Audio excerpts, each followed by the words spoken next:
Sadhguru, welcome to Times Now. We are speaking at a very critical juncture. It's a time that is very important for relations between the Hindu and the Muslim community in this country in the backdrop of the long-running case, I may add, with regards to the Ram Janam Bhoomi title dispute. You've probably been hearing the arguments, or at least you are conversant with the reports in the newspapers. What do you make of this case? See, it should not have come this far. It's very difficult for any jury to take a call on this. So right now, what is a highly emotional issue, they're trying to handle it as a real estate issue. Whichever way they give a judgment, somebody will be unhappy.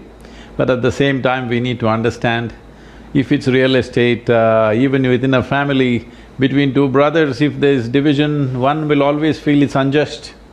So one thing is, because every other mode of trying to settle this problem unfortunately has failed, it's best that whatever the judgment, we are able to go by that, everybody concerned. It's very, very important because this problem, as you said, has persisted from 1500s, 1528 since then it's gone on. The problem here is just this: there is no more a question of whether there was a temple or not. There is substantial evidence to show there was a temple, and above all, it was the nature of those days that the invaders who came, they thought they are doing a jihad. Babri definitely believed that he's doing a jihad, and he did not think he was doing anything wrong when he destroys the idols of this nation, because idolatry was considered a very bad thing to do according to them. It is very important that today's Muslim community does not identify with those people. It's very important. At the same time, it's very important that the Hindu community also do not identify the present generation of Muslims with the atrocities of the past. This is very important. Then the problem becomes very simple as to how to handle it. Right now, this onerous task has been given, but it's a very good thing it's coming to some sort of conclusion, because kicking the can to the next generation is not an answer, which is what we have done for a very long time. It is very important on various levels. We are making this effort right now because people have given such a huge mandate to this government because they want them to solve problems. Problems which are an impediment for the development of this nation, for the future of this nation. Sovereignty issues, citizenship issues, these temple mosque issues, everything must be settled in our generation so that future generations who live in this nation don't have to live with these endemic problems. There will be other issues to handle for them, but not these endemic issues of the past. Very interesting, because some people are saying that all these issues tie in with a majoritarian sort of agenda that is being pushed by this government. How do you respond to those people? See, there is a small group of people, and they are not even Muslims. Those people are always trying to foment problems. If you look at the whole history of Babri Masjid case or the Ayodhya Ram temple case, whichever way you want to call it, in the last 40–45 years, which is the… if we can say there's some attempts to find solution, you will see when responsible archaeologists clearly produce evidence, definitely there was a grand temple out here. When one level of excavation or without excavation, when they were standing columns, 12 columns standing in the mosque with all kinds of Hindu motifs, when this evidence was produced, they said this is not good enough. And Allahabad High Court ordered one more excavation in 2003. This excavation unearthed 50 columns in 17 different rows, clearly showing there was a very grand temple out there before this. So, evidence is substantial. It's just a handful of people who are professors and who call themselves professors and scholars, who are not even archaeologists, who have misguided the whole nation and made this into a Hindu-Muslim issue. This is not that kind of a issue. Unfortunately, they have managed to divide the country on this. It's time. These people are not empowered in any way to talk further about this. It's very important the nation speaks clearly that we want solutions. We don't want to kick the problems for tomorrow and hope they will go away. They will not go away like that. We have to address them head on and come to a solution. Everybody, whatever solution we come to, there will be some give and take, somebody feels loss, somebody feels gain. But considering the nature of this problem, see, for Islam, this Babri Masjid does not represent Muhammad or any of his legacy. It represents Babur. So definitely the Islamic community should not identify themselves with the legacy of Babur, because then all the atrocities also will come upon their heads. They should not do this. But for the Hindus, the emotion is that this is the place of Rama, who is the icon. Maybe Rama is not such a big icon in the south, but in the northern communities where millions of people, for them it is the ultimate place. In a way, if we have to draw parallels, for a whole lot of devotees who worship Rama, who is the icon for them this is the Makkah of India. So, there is no need to quarrel about 2.77 acres. Is it worth quarreling for 5 centuries? It's very interesting. You seem to put the onus on the masjid side to drive towards a resolution or a solution, but their councils have been arguing in the courts that Ayodhya dispute would have been settled long back if it was accepted that Ram was not born under the central dome. This is what Rajiv Dhawan has said in court. How do you look upon this particular line of argument? See, nobody even knows where our grandfather was born, all right, exact spot. The important thing is Rama was born in Ayodhya and they say that was the place. Millions of people believe that is the place. Whether he was born there or 10 feet away or 100 feet away from that place, what does it matter? What kind of argument is that? This is because certain number of people in this country, which is fortunately a small group, thrive on problems. They want to find problems in every solution. It is time we find solutions in every problem. There is a problem, we must find a solution. The judgment is nearby, we must respect this and go ahead. And above all, I think in many ways, you know, the responsible Muslim community, which I feel is over 95% of them are like that, it's only a fringe elements. Fringe elements are there in both communities. Ignore the fringe elements. If you take the responsible community, then you will see this emotion towards 2.77 acres is not there in them. They will be willing to settle, and above all, in a way, before the judgment comes, if they take a step, because this is a historic moment, if they want to grab this history into their hands as they were the most responsible people, before the judges come out with their judgment, they should make a statement. Hey, Muslims of this nation, make a statement, okay, it means so much to you, you do it. The question is not about Hindu versus Muslim. The question is, for one person the emotion is super important, for another person it's just a piece of property. So tell me where the solution should come from, otherwise the judgment will come, and even if the judgment comes, we can continue this problem. All I'm saying is, do not continue this problem. Let us focus on addressing genuine problems that we have. We don't have to create new problems. India has many problems of nourishment, of poverty, of various problems are there. Instead of addressing that, we are just creating problems and playing football with that. It's very interesting because some people argue that the exact site of birth is at the core of this case. Now, you've said that we all know that he was born in Ayodhya, so what difference does it make whether he was born under the central dome or not? But the courts go into such minutiae, Sadhguru, because law cannot take a position on emotion. That's what the purists will tell you. That's what people familiar with the law will tell you. What do you have to say to those people who say that, look, no one denies that Lord Rama was born in Ayodhya. The dispute would have been settled had the Hindus accepted that he wasn't born under the central dome, in that exact spot. See, if the debate And the problem was that both Ram and Muhammad were born close by, within 100 feet of each other, and then we are debating whether this is Muhammad's place of birth or Ram's place of birth. That would have been a real problem. Now Muhammad was born thousands of miles away and Ram was born here. If Ram was born 100 feet away from the dome, what is your problem? That should not even be the line of argument. I would say this kind of thing is coming because you don't want a solution, because a whole lot of people are using this problem as an investment to build their own political futures or whatever else they're planning. So if you look at the way they discredited the archaeological survey of India, whatever evidence they came up with, these few so-called scholars or professors from certain universities who went about doing this, if you look at that, it is very clear they had their own personal agendas. They were not interested in the evidence. Going by the evidence, definitely there is a temple. Ram born there or not there, you can debate forever, it's over 6,000 years ago, nobody can geographically fix it, all right?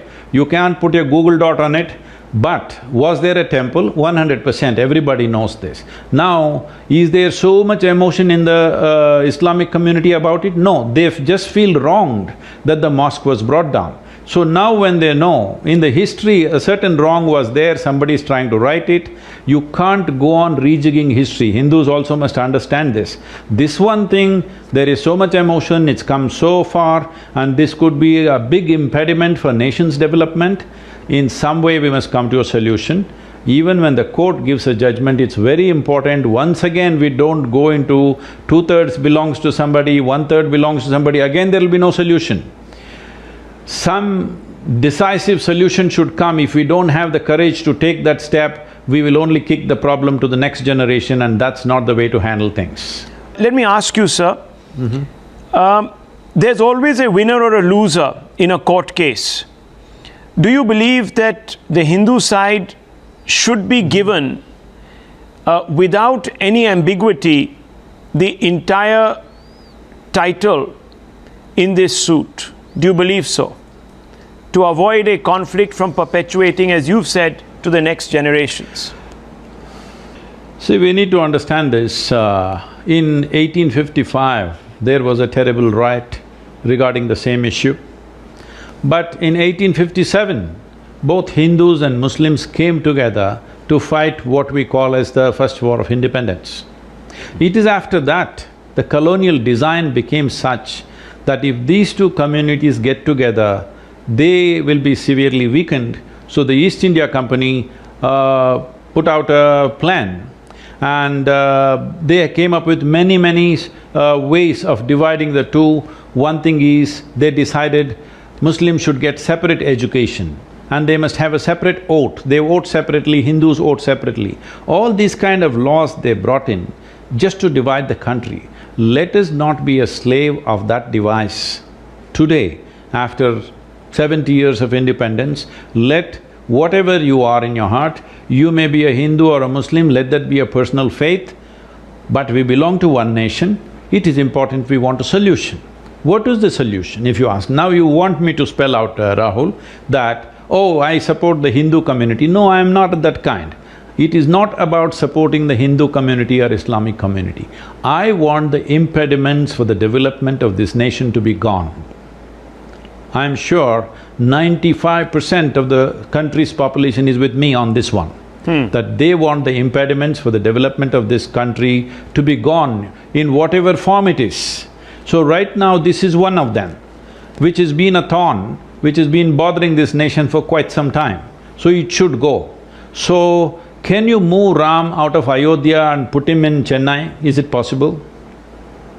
No, no, not because possible. he also came to Tamil Nadu. Can we say he was born here? It's not going to work. So obviously it's not going to work.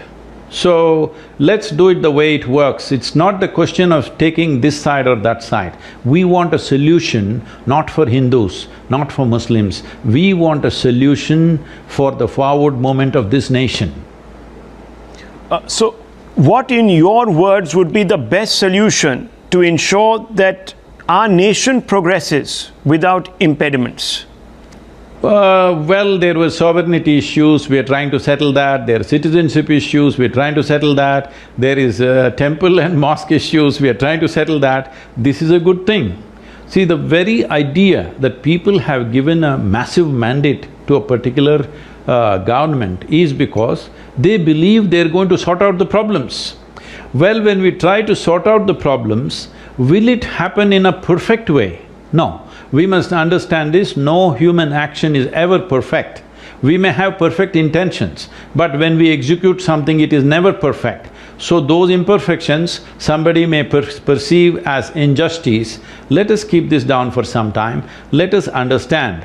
In this whole thing, what I see is, the main mischief has come from the colonial forces, and the second level of mischief has come from very far left-leaning kind of scholars and professors. So let us remind them that when we say Islam, we talk about Muhammad. Muhammad said, whole earth is a mosque for me. Can you make a more inclusive statement than that? Please let the Muslims live by that.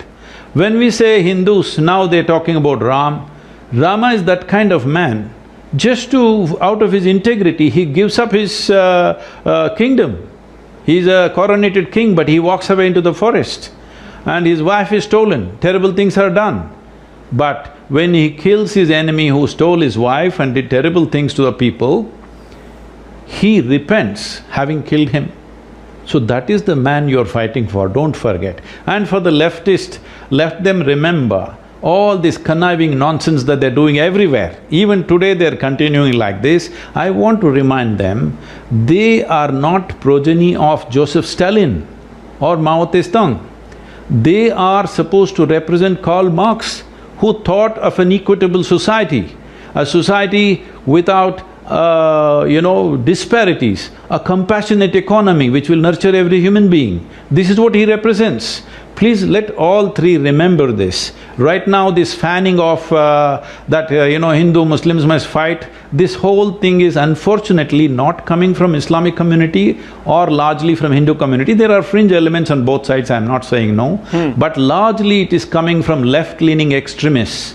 What is their interest in religion? They should not even be interested in religion, but they are always playing with this. I request all of them, please understand whom you represent. You represent Muhammad, you cannot do this. If you represent Ram, you cannot do this. If you represent Karl Marx, you cannot do this. So left-leaning extremists, now the Prime Minister has come up with a term to describe some of them. He says that they have occupied a vast influence over the minds of this country because they are located very close to the center of power. I mean, you can call it the Latvian zone, you can call it the Khan market consensus, what have you. But do you believe these individuals have a motivated interest, or are they just ideologically driven to doing this? See, that is what I said. Their ideology is about Karl Marx. They are motivated because unfortunately they have understood this. When Marx envisioned communism, he thought richest nations will go for communism because he believed out of our humanity we will become communist. But right now, they have understood only if there is poverty, there will be communism. To convert people into communism, you need endemic poverty in this nation. So they are working towards that. They must be defeated because this is not good for the country. The country is striving to progress. People are striving to fulfill their aspirations. And some people, their aspiration is based in poverty as a capital. Very interesting, very eye-opening and interesting. Sadhguru, I want to ask you that inevitably in a court case there will be one winner and loser. I'm telling you, they're… Yes. No, go ahead. You were saying something, go ahead. No, I'm telling you how far this goes means… this is not just about temple and mosque. These same people are going about campaigning, if you plant lot of trees, it's dangerous for the country. How do you… What do you say about that? Very interesting. Yeah, I mean, look, There is obviously a massive debate raging in the country about the contribution of certain individuals, but I just want to take it away from that a little bit because your time is precious to us.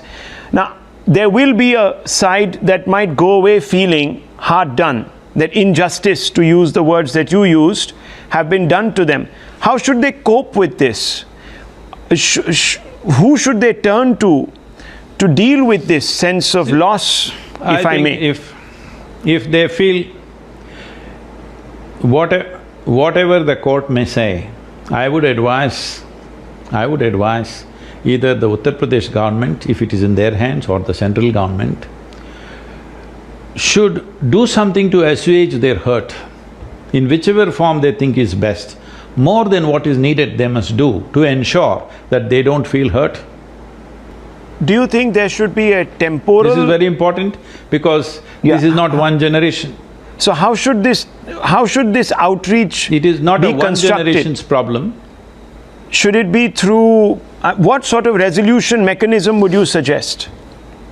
See, one thing is, I am not an expert or a scholar on Islam, but from what little I have known, one thing that clearly states that a mosque cannot exist on a disputed land. When Muhammad speaks about a mosque, he says it can be anywhere, it can even be an open space, but the only condition is it must be clean. Clean, not just physically clean, in every way clean. That means he is telling you that there should be no disputes about it. It must be a clean piece of land where we can assemble and seek God, of course. The highest possibility, whatever you believe in, you are trying to seek the highest possibility.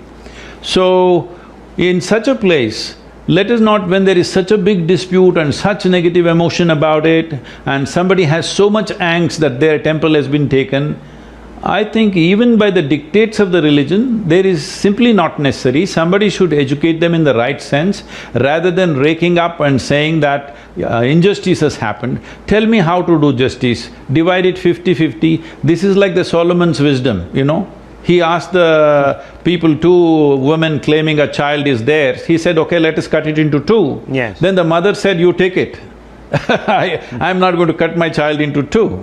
So, don't go by this thing, this Solomon's wisdom. We must understand cutting it into pieces is not a solution. We must offer a solution which will be good for everybody, but there will be hurt, as you said, to assuage that. If the court may just go by the law, they may not bother to assuage the hurt. The government should reach out and assuage the hurt, it's very important.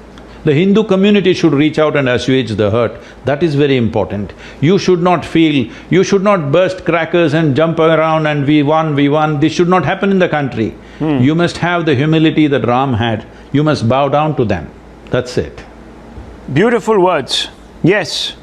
Beautiful words, no triumphalism. Let's demonstrate the humility that Ram demonstrated even in victory. Thank you very much, Sadhguru. Thank you. It's been a very productive conversation and I hope your message resounds.